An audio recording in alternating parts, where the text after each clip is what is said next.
And once again, we are here on Living in the 21st Century. Joining me today is Dave Dorvalier.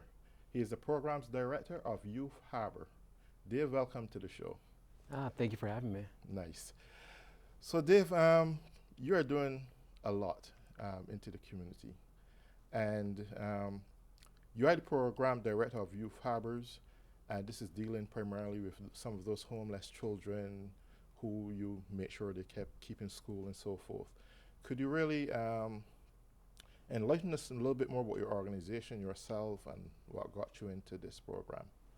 Of course. So I'm as you mentioned, I'm the program director for Youth Harbors, and we work with homeless high school students who are homeless and unaccompanied or at risk of becoming homeless and unaccompanied.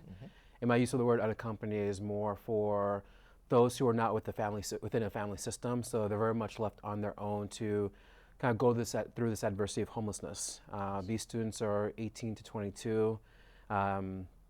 18 is their legal age of being adults. 22 is age before they age out of school. And so our mission is to help these young students who find themselves in these kind of circumstances, stabilize their housing, and help them graduate from high school with a postgraduate plan. Beautiful. I just heard you mention some of these kids are basically out of family. What exactly does that mean? Is this coming from a broken home where they probably were a marriage and husband and wife gone one place and the children are left to fend on their own? What exactly are going out of family? Could you explain that a little bit? Yeah. So when I mention not being within a family system, this leads to the question of how does one find themselves homeless and unaccompanied? Yes. And so that might be the primary caregivers may have passed away. The student may have been kicked out of the home. Maybe the student has been sent from a different country to come to the United States to live with a distant relative or a friend of a friend, and then those relationships are not solidified, and then they fall apart. Could be escaping a domestic violence situation or escaping some kind of form of abuse. And so these students are on the streets, or they're couch surfing, or they're living in parks or abandoned buildings, places that are not meant for human habitation, and they're left on their own to figure it out and to make sense of how to live their lives. Okay. I'm glad you just touched this because I've heard you mention clearly that there are some of those kids probably some come from different parts of the world to stay with a family, and for some reason they are left to fend on themselves. They are not getting that equal treatment. Are they legal when they come to stay for their family? What really surrounds this enfranchisement of these kids who have come here to stay with a family or some relative, and then they're no longer there? What you think is going on there? Is it a change in the atmosphere when they recognize that they come to the United States of America and their families or friends are not who they thought they were? Is it something to do with that? It's hard for me to speak specifically to that. What I can say is that for whatever reason, the relationship starts to deteriorate. When we Okay. think about homelessness, homelessness is not typically at the core of the issue. There's a lot of other complicated things that might be behind what's going on. Right. So the dynamics within the family, there could be different areas of trauma that's going on. Relationships have been forged, maybe disruption of attachments within the family systems. It could be a number of a lot of different things. So definitely, then you would say that there's quite a bit of abuse. Is it gone beyond just homelessness, but some of these kids are somewhat abused in some form or the other when they're here, recognizing that there's a deterioration of family bond that was once there before. Is it something connected to that? I mean, it's possible that there could be some kind of abuse, but another reason why someone might be homeless is that the family itself falls into homelessness for one reason or another, loss of job or Right. change of economy. But the family might become homeless together, and Okay. then wherever they end up going, maybe the young person either chooses not to go or they're not able to go with their family, and then they find themselves homeless and on their own as well. And Yes. so it's very difficult to really pinpoint a very specific reason as to why all of them are becoming homeless. Um, they, as I mentioned, they can be homeless for a variety of different reasons.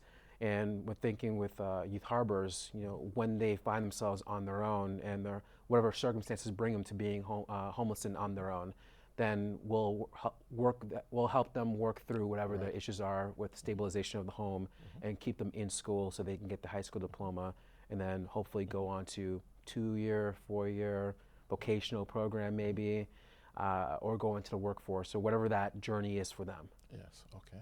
So that's a little bit on how Youth Harbor comes into play. But specifically, directly, how would Youth Harbor take some young person who have been just placed out there on the street and now looking for a home? I guess there are probably thousands of them out there right now. How do Youth Harbor accommodate all these kids? What provision do they put there for them? Sure. So I guess that gets back into what Youth Harbors is and how we operate. And so we're currently within 6 different schools, 2 schools within Boston, Boston Day and Evening Academy and the Jeremiah E. Burke School. We're also in the greater Boston area, Somerville High School, Everett High School, and Malden High School. And then 1 school in the North Shore, Lowell High School. And so the way our program works is that I oversee a team of case managers and interns who are in each one of these schools. Okay. And each one of those staff become acclimated to the culture of the school. So they very much become like a part of the staff within the school. So they get to know the teachers, the faculty, the administration. And along with getting to know the school, they also start to become experts within the community. So they're attending any community meetings, they're meeting with other partners, other collaborative groups that are out there already. And what will happen essentially is that we do a lot of outreach within the schools and within the communities. But we specifically operate within the school. And teachers, administrators, staff will send referrals to my staff within those schools. In some cases, some of the students will self-identify because they notice a poster that mentions homelessness or some kind of help with whatever struggles that they're going through. And so then they'll meet with my case managers, and then the case managers will assess their homelessness, what led to homelessness, where they slept last night, what their plans are for the next couple of days, and see what the viable option is for them, and see who else in the community or within the school might be a great partner in working in collaboration with this particular student. And then we'll do in terms of case management. If they're a student who's between 18 and 22, homeless and unaccompanied or at risk of becoming homeless and unaccompanied, we'll do intensive case management with that student, stabilize the housing, so we can switch them for more of a survival mode of thinking of, where am I going to sleep tomorrow, or where am I going to get my next meal, to more of a thinking mode to really build off of the concept of self, to be able to really work on building core competencies. And so once they feel they're safe within their schools, within the communities, they have a place where they're sleeping at night, then we start to work on some of the life skills, some of the academic skills, a lot of those soft skills, and then thinking more towards the future of what's happening what do we need to do to help you graduate? What are we doing post-graduation? What is that plan? How do we get there? And that's how we work with that population. For students who may be homeless and with their families or homeless with dependents, we're not looking to reinvent the wheel, where we become this hub spot within the school where we can then connect whoever that student is to other contexts that we have that more specifically works comprehensively within that particular population of homelessness. And so we're able to tackle things in a multitude of different ways. Okay. So in essence then, there is some form of board and lodge that your organization can put there for some of those homeless kids. Tell me something, what do government at this present time, are they injecting any form of interest or assistance to your organization to make sure that some of these goals that you are trying to reach in terms of when it comes to humanitarian affairs with the homeless, is government at this present time doing anything to assist to assist your organization? In regards to funding, Well, that is funding, that is providing some form of infrastructure that can help assist in in helping these homeless people, whether it's in the form of a home or a facility that houses many students or whatever the case may be. Is government any form making any contributions to your organization, or this your organization solely depend on funding from other organizations, or you have to raise funds? What are some of the things you have to do um, in terms to make your goals sustainable? so our program is 100% privately funded, where we need to um, fund our own operating budget, Right. foundations, individuals, annual appeals, and so in regards to governmental funding on that front, that's not something we get, or not really any state funding either.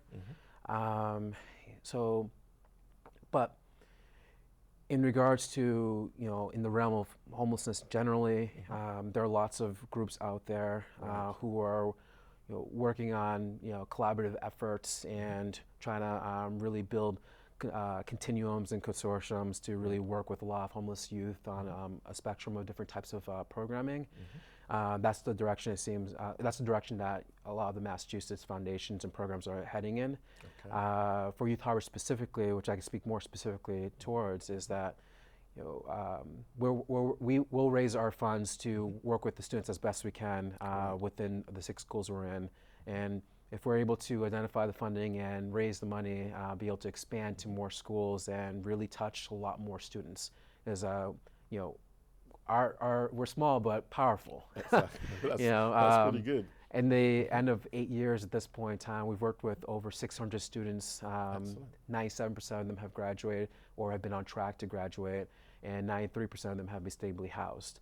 And we've had students who, just last year, 30 of our students graduated. We had a Youth Harbor's graduation where we were able to really celebrate their achievements. And a lot of our alumni from last year and 2 years ago came to that graduation, along with some other supporters from different foundations and community partners and some of our school partners as well, to see these seniors graduate. We had one student who went to Georgetown, one student who went to Reed College, a couple of students who went to Bunker Hill Community College, a couple of students who went to Middlesex College. It's really a beautiful thing to see the Yes. success, and then along with not just the college success, but we've also had a couple students go into the workforce. We had some students go into the Army Reserves, the Marines.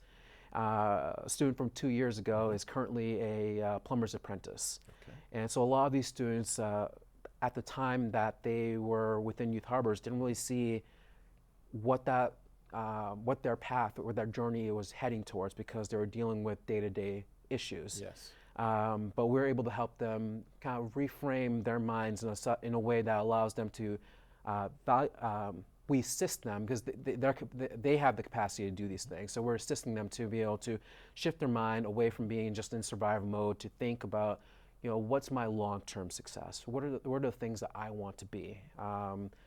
What's my path? Yes. And another student that we worked with, we were able to connect them into a vocational program where they went to an internship, and then now they're currently employed by J.P. Morgan. And so all the students that we work with and all those that we will work with have tremendous potential to really grow and develop and become leaders in our world today. It's just a matter of providing them the equity, the opportunity, the education. As if there's one mission that our program values, is that once we're able to help them be housed, that we want them to be able to have the education so that they can be afforded the opportunities to keep moving forward. Yes. Okay. Beautiful. I recognize also that your organization is also a division of JRI. Could you enlighten us as to who is really JRI and what they do, whether it's internationally or globally? Just give us an overview of JRI. Sure. So JRI stands for Justice Resource Institute. and it's an organization that works with disenfranchised populations. And we work with families, children, um, youth who are going in juvenile justice, Okay. leaders in the law of social innovation. And my program is specifically within the Division of Community-Based Services. Okay. And within that division is where my program specifically works with the homeless youth. But it's a great organization that works with so many different types of families with a never give up attitude and really try to meet our clients where they're at to best serve them. And the advantage of being able to have a program like that or an organization like that as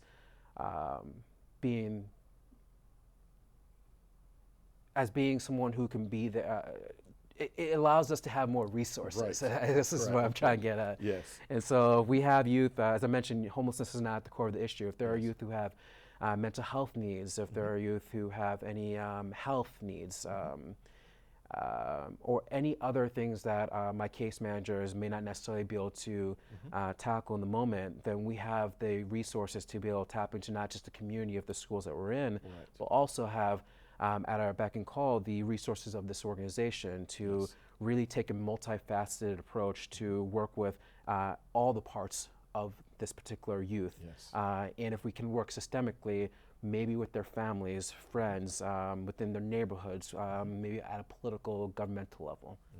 Okay.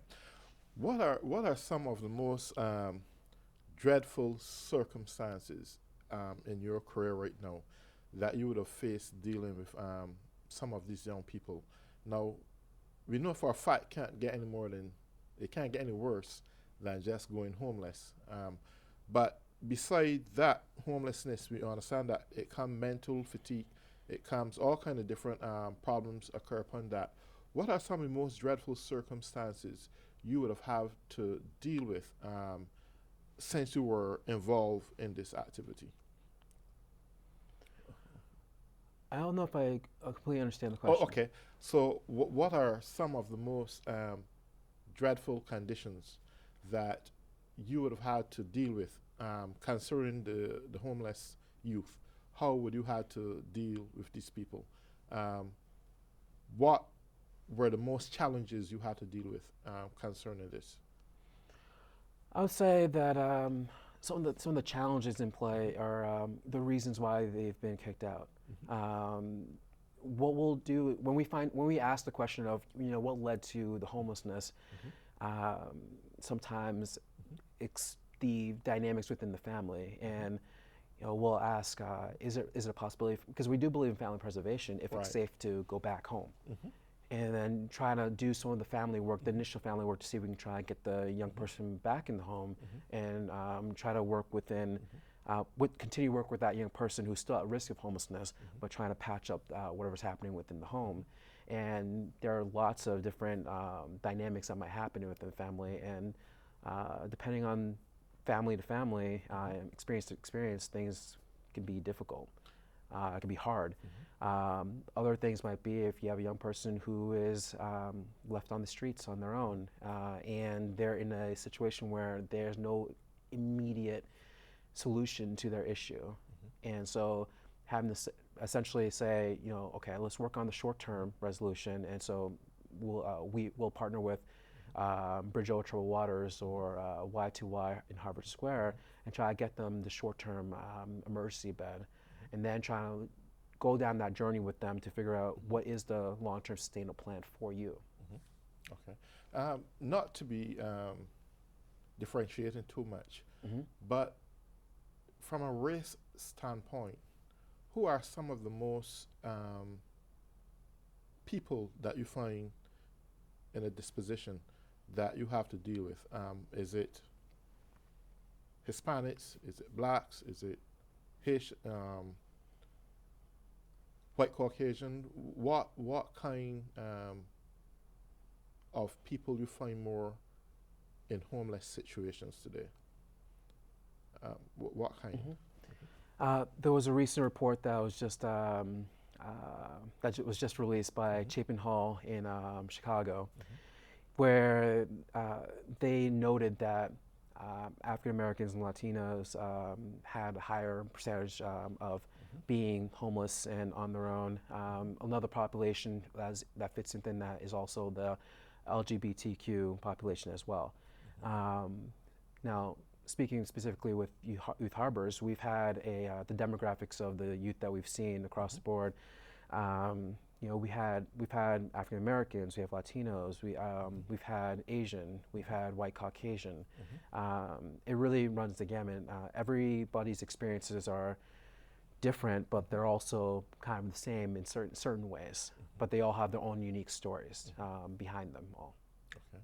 You think that there are some form of economic injustices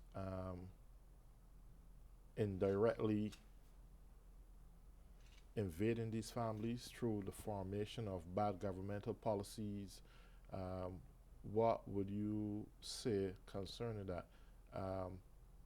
I know anyone can go homeless, but if the system is set in such a way that certain class of people are deprived from certain economic benefits, would that have some form of effect on the reason why some of these people are going homeless? I mean, it's possible. I mean, I can't speak specifically toward the political realm of Okay. what's leading someone to being homeless, but what are the trends that we see within our program and some of the youth that come through us, and we might refer towards other people or work collaboratively with other programs or services within the school, outside of the school. There are a lot of cities where families can't afford to live there anymore. There are a lot of circumstances where the young person, if they're no longer within a household that is generating a certain kind of income, these young people can't live there anymore.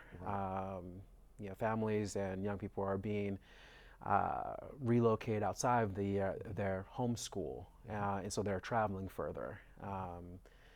So we're trying our best to place these students still within the confines of the cities of the schools that they come from.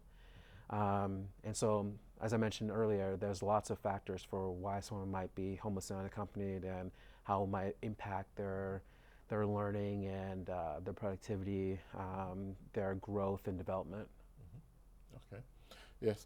So it's a situation where the families who are somewhat placed in a situation where they can no longer hold themselves together or keep their kids together, and they are wondering where the next meal are coming from. They are wondering how they're going to pay their bills. Probably they're a family that was working before, but because of tight economic times, and this doesn't necessarily come from not that they don't want to work, but because of how the system is going these days, is somewhat depriving them, in my opinion, from being able to cater for each other the way they ought to in a very sustainable way. Now, what would you have to say concerning a family like that, that they can still maintain some form of economic sustainability to themselves? What advice would you have to give a family like that? They know that they're going down the drain, but before they actually hit rock bottom, what kind of advice would you reach out there to such a family? I mean, I would say don't be afraid to ask for help. I mean, any family or individual, we're going to do everything we can to try to keep ourselves above water if we can. There are lots of reasons why a family may find themselves at that point where it's too late. Lots of times where an individual will find themselves at a place where they finally realize, like, I can't do this alone. And within our program of Youth Harbors, that's often the case with a lot of our young people. I can't speak towards the family specifically, but the young person will have, maybe they have 2 or 3 jobs. Maybe they're working 40, 50 hours. They're doing overnight shifts on the weekends just to be able to pay rent within wherever they're staying. And they're trying to get to school, then suddenly now their attendance is dropping, their academic standings are dropping, they're having a lack of sleep, but they're affording this apartment, but at what cost? And so eventually they'll come to my case managers, and or I'll get a phone call from a teacher about a student, and they'll say, I can't do it by myself anymore. I'm thinking about dropping out. Then that's where we might intervene and try to say, what are some of the other choices? Is there a way that we can try to lessen this burden on you? How do we reduce back those hours to allow you to be a student while working reasonable hours to afford your apartment, but also go to school and get your diploma and move forward postgraduate? Your organization is doing a lot. I mean, it's really sad though that I think government should be in some form or some way in a position to reach out to institutions like yours who are actually making a serious impact in the development of young people today who seems to be going homeless. And yet still don't seem like there's a provision for that. And you are left in a position where you've got to raise funds, meet with certain businesses to get probably grants, whatever the case may be. All in all, how do you adjust to this as an organization? And what are you doing to even make sure that you reach your predetermined goals in the future? Well, talk to someone like you. Bring more awareness. Yes. But seriously, a lot of it is awareness. A lot of people don't realize that there are homeless high school students who are struggling. And so part of my role is to be able to connect out, do outreach, and really inform and educate the people. Yes. And there's lots of people who want to help who don't know how to help. There are lots of people who would help if they knew that there was an issue. And we're doing the best we can to do that. Well, in this case, you can just tell anyone out there, they can reach out to Youth Harbors and whatever the number that they can reach you at and make any contributions that will be significant. You can do that right now, actually, while we speak. All right, sure. We are done on the last minute now. Yeah. Dave Dorvillier, Program Director of Youth Harbors. If you want to talk more about Youth Harbors, the number you can reach me is 617-270-3934. You can go to our website, jri.org/Youth Harbors, where you can donate if you choose to donate. You can Google us. We have a lot of information out there.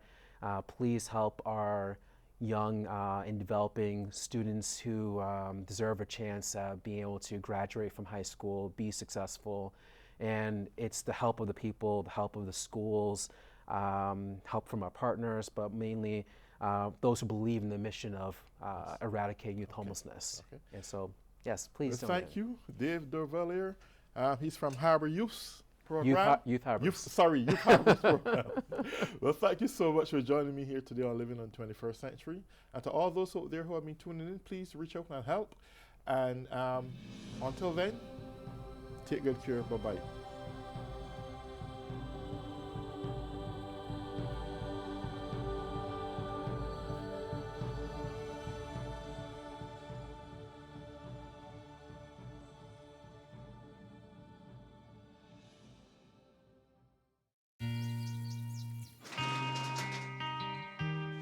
I've got a job to do today.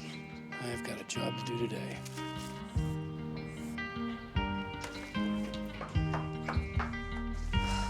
Have a good first day at work, Mom. Your donations to Goodwill fund job training programs right in your community. Feels good to start fresh, right?